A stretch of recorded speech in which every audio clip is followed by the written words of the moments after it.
Hello everyone, welcome to ज्ञान अभियान। आज की इस क्लास में हम पढ़ने वाले हैं भाषा। हमारे हिंदी व्याकरण का पहला अध्याय है और ये हमारे लिए जानना समझना बहुत ही जरूरी है। तो आइए शुरू करते हैं भाषा को जानना। तो भाषा को जानने से पहले जरूरी से जानना कि भाई भाषा है क्या। तो आज हम जानेंगे कि भाषा किसे कहते हैं, भाषा क्या है, और उसके बाद हम जानेंगे कि भाषा के कितने भेद हैं। ये दोनों चीज जानेंगे आज की इस क्लास में। तो अब सबसे पहले जानते हैं भाषा को, कि भाषा को ध्वनि संकेतों की एक प्रणाली माना जाता है। यह मनुष्य के मुंह से निकलने वाली अभिव्यक्ति है।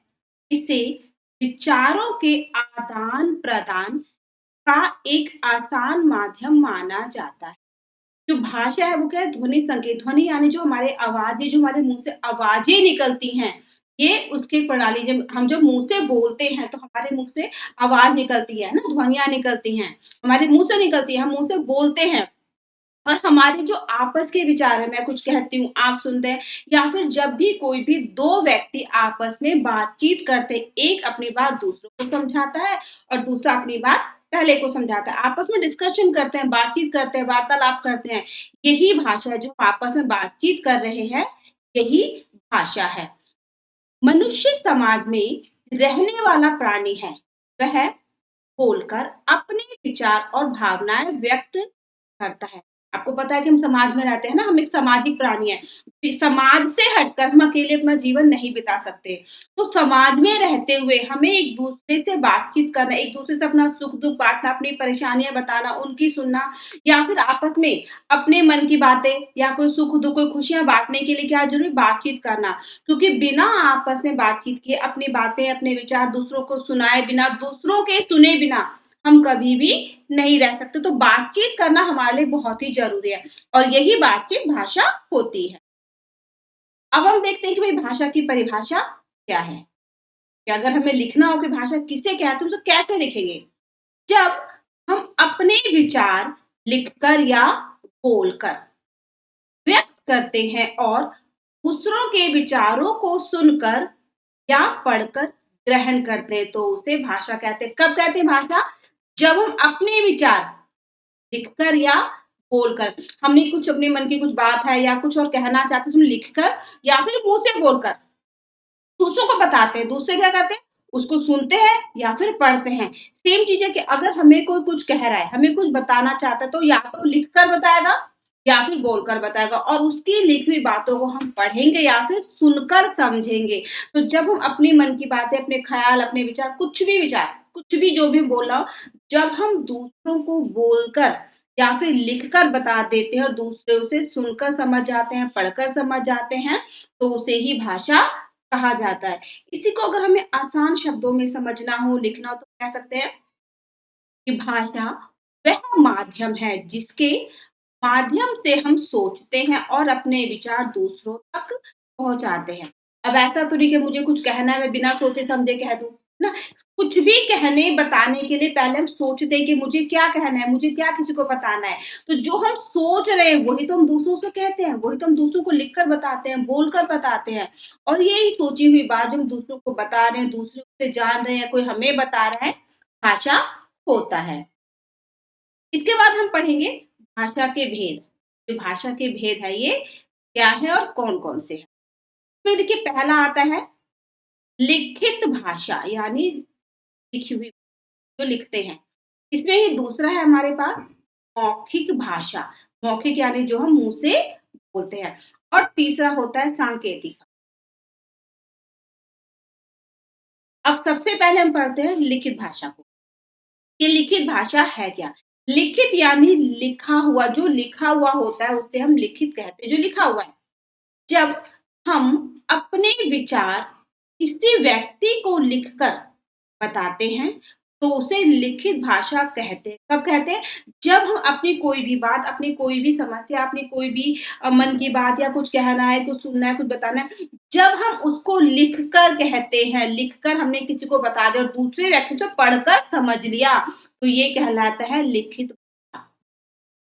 यह भाषा का स्थायी रूप है।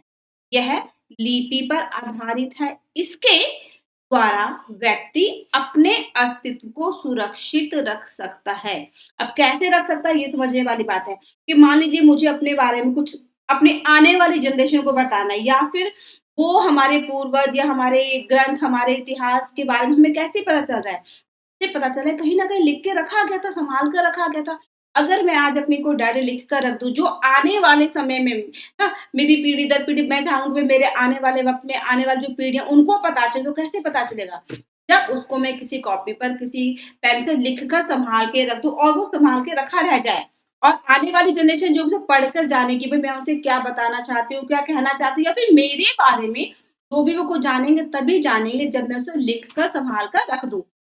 यानी कि लिखी हुई चीज़ सुरक्षित रह सकती है। अब मैं किसी को बोल दूँ तो उसी समय बोली और बात खत्म हो गई।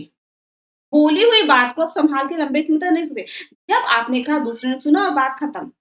लेकिन लिखा हुआ रूप हम सँभाल कर रख सकते हैं, क्योंकि ये लिखा हुआ है, उसे हमने ना अक्षरों में लिखा हुआ है, लिपि पर आधारित है नहीं कि उसे लिख कर हमने सँभाल कर रखा हो। बिना लिखे तो लिखित भाषा हो ही नहीं सकती है। और एक स्थायी रूप है, जो आपने सँभाल के रखा, वो लंबे समय तक रखा हुआ रहेगा, सँभाल के कभी भी खराब नहीं होगा, बशर्ते आप उसे खराब ना करें।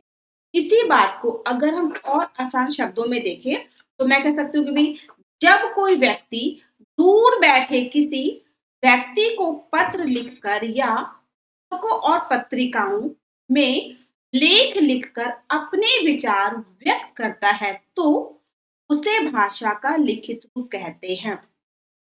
एक व्यक्ति जो आज यहाँ अभी यहाँ बैठा है और दूसरा व्यक्ति कहीं दूर बैठा है, किसी दूसरे शहर में, किसी दूसरे देश में कहीं भी बैठा हुआ हो। तो जब हम अपनी कोई बात उसे, अब तो क्या है कि चिट्ठियों का ज़माना नहीं है। चिट्ठियाँ तो ज़माना तो वो है, लेकिन चिट्ठियों का नहीं, चिट्ठियों का रूप थोड़ा-सा बदल गया।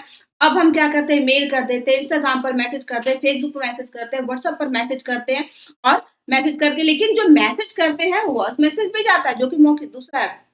लेकिन जो लिख कर भेजा है तो लिखा ही हुआ, यानी कि लिखित रूप है। हमने क्या किया, कोई मैसेज लिखा, उसे सेंड कर दिया। हमने लिख कर भेजा, यानी कि वो लिखा हुआ ही है, लिखित भाषा का ही रूप कहलाता है वो लिखित भाषा, क्योंकि हमने अपनी बात को, जो भी हम कहना है, बताना चाह रहे हैं, किसी को भी लिखकर मैसेज किया, और लिखा हुआ रूप ही लिखित भाषा कहलाता है। जैसे एग्ज़ाम्पल है पाठ, पुस्तकें, समाचार पत्र, पत्रिकाएँ आदि। आप अपनी किताबों में चैप्टर्स पढ़ते हैं, अध्याय पढ़ते हैं, तो उन अध्याय में के जो कहानी है या फिर जो स्टोरी आपके सामने वो लिखी हुई है, तभी हम उसको पढ़ रहे हैं। समाचार पत्र, न्यूज़पेपर, उसमें लिखा हुआ है जिसको हम पढ़ते हैं, मैगज़ीन्स पढ़ते हैं, उसमें कहानियाँ या फिर कोई भी संवाद, कुछ भी लिखा हुआ है जिसको हम पढ़ते हैं, और लिखी हुई चीज़ ही लिखित भाषा कहलाती है। अब हम देखते हैं मौखिक। मौखिक यानी जो मुँह से बोलकर बताया जाता है। जब हम बोलकर या सुनकर ना, जिसमें हम बोलते हैं या फिर सुनते हैं। अगर मैं बोलूँ तो आप सुन रहे हो, और आप बोल रहे हैं तो मैं सुन रही हूँ।